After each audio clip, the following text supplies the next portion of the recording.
Chiza says that since the inception of the pandemic, more than 14,000 cases of defilement have been recorded since last year, as well as 17,000 cases of child abuse, with most of the perpetrators being relatives to these children. Serious mental problem with the children. They need mental health, they need psychosocial support. They are tired of the homes, they don't know what to explain. Communities, it's all about government as general, so that we come up to save this country. We can no longer continue having babies who are producing babies. The way you are seeing it everywhere. Remember that education is key to any sector or any country that is going to grow. As such, the National Children Authority and Uganda Parliamentary Forum on Children have come together to launch a campaign that will seek to encourage all teachers and school staff alongside eligible children to take the COVID-19 vaccination so as to enable the smooth reopening of schools in January 2022. Our school directors, our teachers, our learners,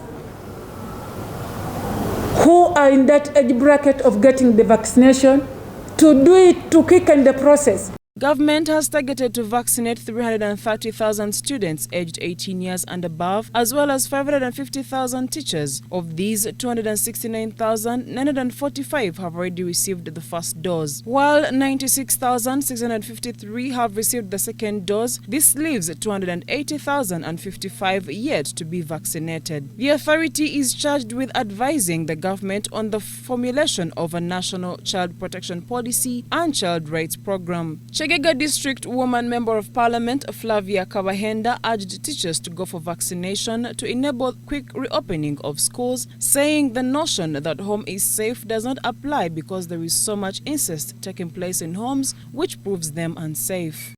I want to call upon our school directors, our teachers, our learners, who are in that age bracket of getting the vaccination, to do it to quicken the process, so that at least by January the schools will be set, the learners will go back to school, other than our children sitting at home.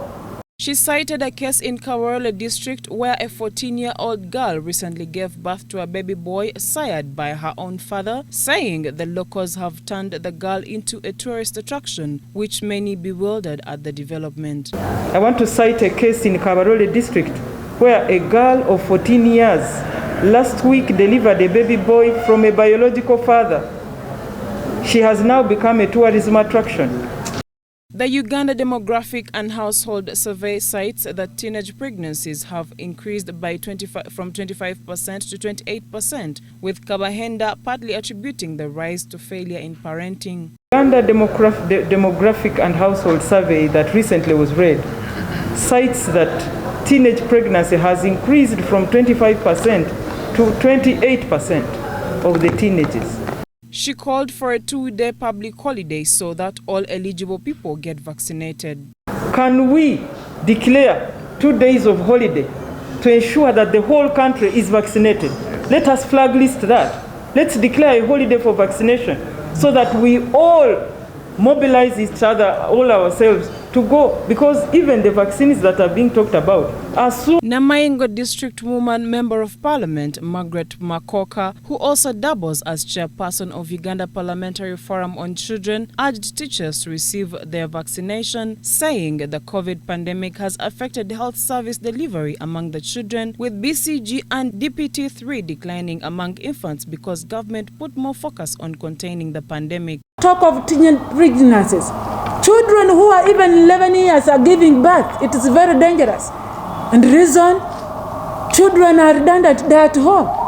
So she added that children are tired of being home and only way to ease the process is by vaccination, because children have lost over a year of learning and many of them have no access to alternative learning, with only 10% of primary students having access to some form of alternative schooling. Let us prepare to kickstart a vocation and skilling school at every constituency, because those children who are pregnant need a second chance education.